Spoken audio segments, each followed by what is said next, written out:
Saudara, daftar calon kepala daerah yang sowan ke Presiden ke-7 Republik Indonesia Joko Widodo jelang pilkada kian panjang. Calon Gubernur Sumatera Selatan Herman Deru sowan dan mendapat pesan khusus dari Joko Widodo. Mas Kamhar, kalau dilihat dari banyak calon kepala daerah yang berkunjung ataupun sowan ke Presiden ke-7 Pak Jokowi gitu. Kalau ini sebenarnya undangan atau dipanggil atau bagaimana sih Mas Kamhar? Tahu infonya tidak? Terima kasih Mbak Cynthia. Jadi upaya silaturahmi yang dibangun atau dilakukan oleh para calon-calon kepala daerah yang berupaya atau berikhtiar untuk bisa diterima bersilaturahmi dengan figur-figur atau tokoh-tokoh penting yang good vote getter atau apalagi Pak Jokowi, salah satu putra terbaik bangsa sebagai presiden dan dengan approval rating yang sangat tinggi sampai di akhir masa pemerintahan, tentu menjadi wajar sekali jika kemudian para calon-calon kepala daerah ini berupaya untuk bisa bersilaturahmi atau diterima langsung oleh Pak Jokowi karena diyakini bahwa restu atau apalagi jika sampai pada tahap endorsement kepada calon-calon kepala daerah ini tentu akan memberikan efek elektoral. Ini yang diharapkan oleh calon-calon kepala daerah, dan ikhtiar seperti ini dalam kontestasi pilkada wajar sekali, jangankan dengan presiden atau yang pernah menjabat sebagai presiden, dengan tokoh-tokoh masyarakat, tokoh pemuda, tokoh agama dan lain sebagainya, semua para calon kepala daerah. Jadi memang yang diharapkan adalah efek elektoral seperti itu ya Mas Kamhar ya? Tentu ada banyak hal, tak hanya sekedar efek elektoral, apalagi jika silaturahmi ini dengan putra terbaik bangsa yang pernah menjabat sebagai presiden. Pasti banyak pemikiran-pemikiran, pandangan-pandangan, masukan-masukan yang bisa diserap, bisa diterima dari Pak Jokowi ketika silaturahmi itu dilakukan dengan Pak Jokowi. Nah, ke Mas Burhan nih, Mas Burhan, kalau Mas Burhan melihatnya seperti apa? Mengapa calon kepala daerah ini sowan ke Pak Jokowi gitu? Padahal kan sudah purna tugas. Apakah memang pengaruhnya masih begitu besar sehingga calon kepala daerah ini menyempatkan waktunya untuk bertemu dengan Pak Jokowi? Ya, tentu berkah elektoral yang diharapkan oleh beberapa kepala daerah yang sowan dan berharap mendapatkan dukungan dari Pak Jokowi. Nah, kalau ditanya apakah masih populer, survei terakhir sebelum beliau menyelesaikan masa jabatannya itu masih di kisaran 75%. Memang sedikit turun dibanding survei bulan Juli 2024, turun kurang lebih 7%, tetapi masih populer 75%. Dan itu yang kemudian diharapkan memberi semacam kotel efek, terutama beberapa kepala daerah yang maju di Jawa Tengah. Karena popularitas Pak Jokowi di Jawa Tengah itu jauh lebih tinggi ketimbang rata-rata nasional, kurang lebih sekitar 84%. Nah, meskipun ada juga Ridwan Kamil yang datang juga menemui ada juga Sumatera Selatan ya? Atau Sumatera Selatan, tetapi daya tarik Pak Jokowi secara elektoral lebih kuat, terutama di Jawa Tengah dan Jawa Timur. Mas Burhan, kalau memang efek Joko Widodo ini juga cukup kuat, apakah memang para calon kepala daerah ini merasa tidak pede kah atau ada kepanikan atau seperti apa? Ya, ini tergantung sudut pandang ya. Jadi kalau misalnya kawan-kawan PD Perjuangan merasa ada kepanikan di sebagian calon kepala daerah yang sowan ke Pak Jokowi, ya sah-sah saja. Karena faktanya kan tidak seluruh calon kepala daerah yang didukung oleh Kim Plus itu datang ke Pak Jokowi ya. Mungkin misalnya orang seperti Mbak Hovifah, orang seperti mungkin ya orang seperti Deddy Mulyadi di Jawa Barat kan tidak datang. Mungkin karena merasa nyaman dengan elektabilitas masing-masing di wilayah tempat mereka bertarung ya. Tetapi poin saya, seberapa besar efek elektoral itu muncul kalau hanya sekedar sowan. Jangan lupa ya, dalam kasus Pilpres 2024, Pak Prabowo Gibran itu efek elektoral Pak Jokowi itu maksimal. Pertama, kan ada Gibran. Gibran tuh bagaimanapun putra presiden. Darah lebih kental daripada air. Nah, yang kedua, waktu itu Presiden Jokowi masih menjabat. Nah, sementara 2024, waktu pilkada bulan ini tanggal 27, Pak Jokowi tidak lagi menjabat sebagai presiden. Yang kedua, kan perlu semacam asosiasi, bukan sekedar sowan, tapi asosiasi dalam pengertian apakah Pak Jokowi statement langsung ke publik bahwa dia mendukung Pak Lutfi misalnya di Jawa Tengah, atau Pak Ridwan Kamil misalnya di Jakarta, atau misalnya Pak Jokowi langsung turun gunung kampanye karena beliau tidak lagi menjadi presiden, otomatis lebih luasa untuk menjadi jurkam. Nah, ini kan masih kita belum lihat, baru sowan kan. Nah, sowan itu sendiri kalau misalnya tidak diamplifikasi, itu mungkin secara elektoral juga belum punya dampak secara meyakinkan secara elektoral ya buat calon yang sowan tadi gitu. Mas Kamhar, lalu ada tidak sih sebenarnya reaksi dari koalisi Kim Plus ini melihat hasil survei yang memang bisa dikatakan elektoralnya bersaing sangat ketat, bersaing sangat tipis? Iya, di beberapa lebih kompetitif ya.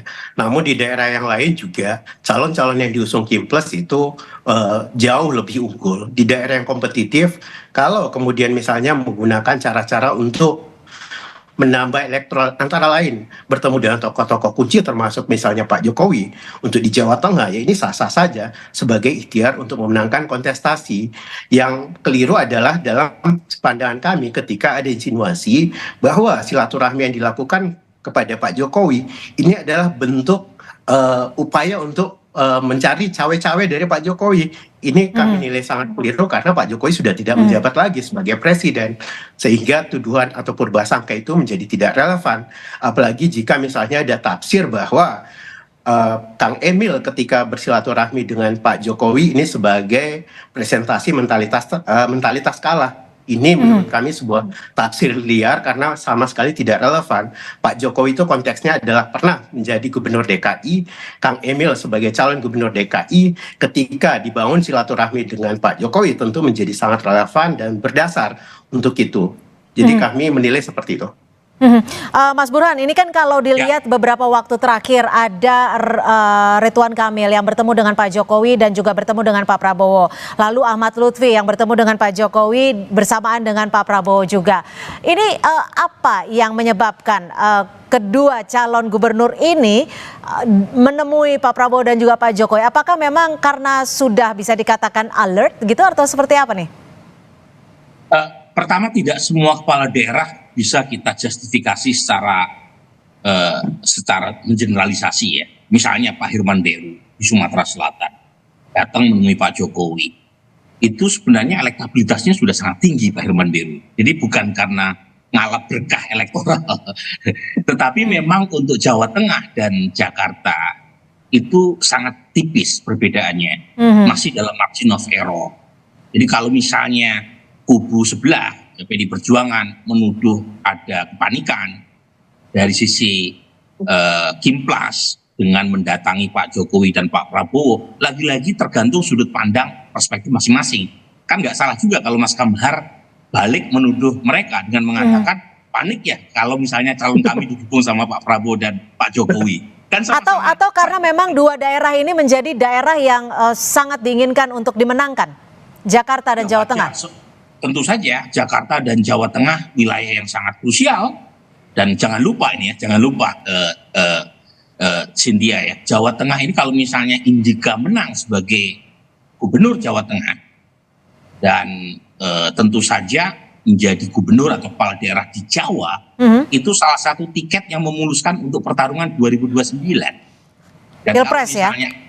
Pilpres, dan itu otomatis menjadi penantang kuat Pak Prabowo kan untuk 2029. Jadi artinya dalam konteks itu Pak Prabowo atau Pak Jokowi wajar saja dong mendukung calon yang dianggap satu kubu yang mungkin akan lebih mempermudah buat 2029. Sesuatu hal yang secara politik sangat. Kalau bicara sampai ke 2029, artinya Pak Prabowo punya kepentingan juga di sini? Ya, coba lihat 2024. Dari 3 paslon, 2 diantaranya kan kepala daerah, Ganjar dan Anies Baswedan.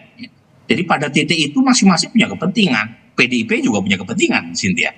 Dan dia berharap juga melakukan proses kaderisasi. Setelah Mas Ganjar gagal dalam eksperimen di 2024, mungkin dicari figur lain yang bisa lebih menjual.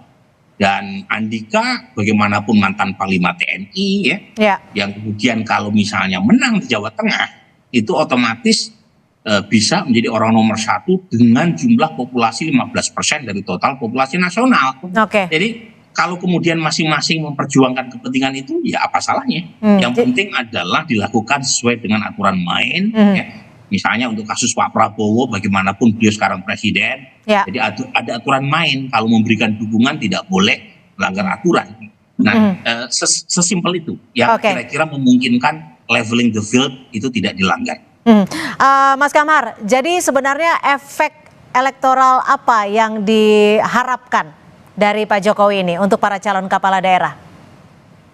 Ya tentu saja efek elektoral di 27 November nanti ada yang basis-basis pemilih militan Pak Jokowi misalnya ketika menyaksikan atau teramplifikasi bahwa ada endorsement atau restu terhadap calon tertentu di basis-basis pengusung Pak Jokowi atau basis pendukung Pak Jokowi, kemudian memberikan efek elektoral terhadap paslon yang diusung oleh Kim atau Kim Plus. Umumnya yang membangun silaturahmi terhadap Pak Jokowi itu adalah figur-figur atau paslon yang diusung oleh antara lain partai yang tergabung di Kim dan Kim Plus. Dan tentu juga tak hanya sekedar faktor elektoral saja, karena bagaimanapun Pak Jokowi pernah 10 tahun menjadi presiden, tentu banyak kontribusikan dalam aspek ide, konsep, gagasan daerah tersebut. Apalagi pemerintahan ke depan ini adalah masih kelanjutan atau bagian dari kelanjutan pemerintahan sebelumnya, tentu akan lebih mudah lagi untuk membangun kolaborasi dan sinergi antara pusat dan daerah jika paslon-paslon yang diusung oleh partai-partai yang tergabung dalam Kim maupun Kim Plus ini mendapatkan mandat rakyat di daerahnya masing-masing. Jadi begitu ya, mereka itu sengaja bertemu dengan Jokowi dan Prabowo itu bertujuan untuk dipromosikan atau di-endorse kayak gitu. Kira-kira seperti itu. Padahal kalau di Jawa Tengah sendiri Jokowi itu sudah tidak berpengaruh. Ya,